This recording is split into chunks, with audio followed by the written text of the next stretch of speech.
Hi, everyone. I'm Lindsay Reiser. We are following breaking news out of Texas. A jury has returned a guilty verdict, murder, against the teen charged with a fatal stabbing of another athlete at a high school track meet in 2025. Karmelo Anthony was 17 when he was charged with the murder in the death of Austin Metcalf. Anthony's defense team insisted the stabbing was a case of self-defense following a confrontation between the two teens inside a team tent when it was raining at the track meet. Texas prosecutors called it murder, plain and simple. The jury was allowed to consider a lesser charge of manslaughter. They took about 3 hours to deliberate and did return that guilty verdict for murder. The jury will now decide the sentence. In most states, it's up to a judge, but in Texas, the defendant has the option to have the jury decide that. That is what Anthony chose. And for murder, that carries 5 to 99 years or life in prison. Let's go to CBS News Texas for more. The sentencing guidelines very wide here, 5 to 99 years. Be accountable for your actions. 5 to 99 years, and that now becomes the focus of both sides, right? We're going to hear from the prosecution likely to go on the longer side of that. We're going to hear from the defense to aim for the lower side, and the defense is going to have a chance to bring forward more witnesses to argue that there are sort of mitigating circumstances, reasons that the jury should go toward a more lenient sentence, and the prosecution has a chance to present witnesses that would present the argument that we should be tough on, that the jury should be tough on Karmelo Anthony. So we may see those witnesses, or they may go directly to arguments and put this back to the jury again. But once again, we're going to see a case presented to the jury. The jury is going to go out, and it's going to, this time, instead of focusing on guilt and innocence, they're going to be focused on what that sentence should be, and it could land anywhere between that 5 to 99-year range. Right. We understand that Karmelo Anthony has been removed from the courtroom as well now, taken into the custody, remanded into the custody of local authorities, the sheriff's office as well, so that he's been removed from the courtroom. And again, Andrea, as you mentioned, this was well before 4 o'clock that this verdict came in, so I'm assuming all intentions right now are to pivot into that sentencing phase. How long that could take, we don't know at this point, right? You said it could be very short, it could just be something very quick, or it could be something where they begin with testimony again and full-on arguments, something that might potentially look like a whole another trial, but in fact, what it is the sentencing phase, right? That's how that works? Right. The fact that he's been taken out of the courtroom signals to me that they're probably going to take a little bit of a break. With this judge, though, those breaks have been short. Sometimes it's a 15-minute bathroom break or something of that end. So they may take a short break, and then we have been told the judge intends to go right into sentencing. So that's when we're going to find out. He's going to ask the prosecution and the defense if they have witnesses to present. If they do, we will hear from them. If not, they'll go straight to their closing arguments for what they believe the sentence should be. Andrea, we've got our colleague, we've got Karen Borda joining us now as well, helping to monitor some of the details coming out of the courtroom. So again, we're keeping a real close eye on all the movement that's happening inside as best as we can, right, without being able to see it ourselves.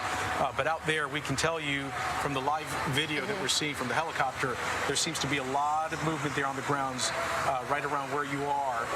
We know that... And I'm curious about that, Ken, is the kind of reaction, because we know that this is such a divisive case. There are people at absolute extremes, the people who absolutely were convinced that he was guilty of murder, and then the people who say it was self-defense. And I'm curious as to the reactions now that they have gotten word of the conviction. He was found guilty by all of the jurors in this case, obviously, found guilty of murder, and his parents left the courtroom as soon as the verdict was read. He burst into tears and has since been taken away by deputies. So he has extinguished what was left of his bond, and he's now in the custody of the Collin County Sheriff's Office. Yeah. What we're seeing, Andrea, again, from the aerial footage that's coming in right now, are just kind of crowds, but they're walking around. They're meandering. There is a sizable law enforcement presence as well that we can see from the air. Everything seems calm right now, but certainly a lot of movement. movement, a lot of walking around. I'm assuming it's people talking to each other, probably sharing information, getting on social media, and just participating out there and just talking to each other. Yeah, absolutely. We have a producer out there right now who is getting some of that reaction, and another camera crew who's talking to people. It's not over. I mean, obviously, as we mentioned, this goes into sentencing now, so and that's going to determine a lot. I think there was some expectation of a guilty verdict, whether it was going to be manslaughter or murder. So a lot of people know this isn't over. But just taking a look, it's dissipated a little bit from what we saw earlier. I think everybody was up there as it was, it's moved a little bit. I'm going to see if we can point the camera that way.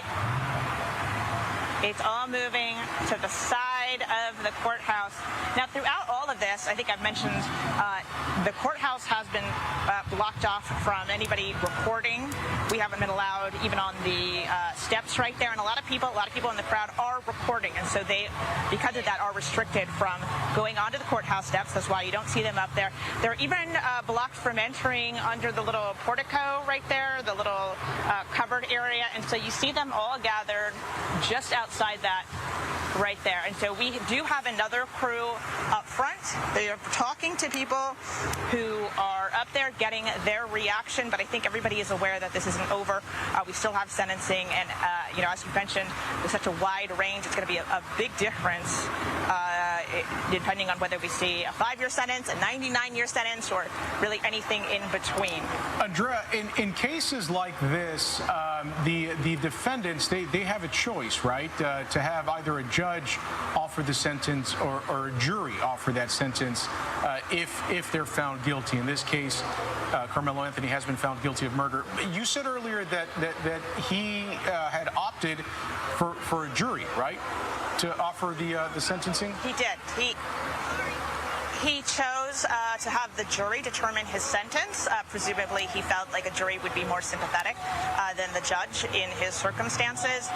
And so that's what we're going to see take place now, that it will be handed to the same jury that found him guilty of murder. That will be the same jury that hears any arguments, that hears from any additional witnesses, and makes the determination on what exactly his sentence will be. All right, we have been watching CBS News Texas. Karmelo Anthony found guilty of murder for fatally stabbing Austin Metcalf, a 17-year-old student athlete, during a track meet on April 2nd, 2025 in Collin County, Texas. The jury reaching its verdict after hearing testimony from dozens of witnesses over several days. During closing arguments, the judge allowed the jury to consider a lesser manslaughter charge. Under a murder guilty verdict, Anthony faces a punishment range of 5 to 99 years or life in prison, and sentencing could begin right away since the jury came back so quickly.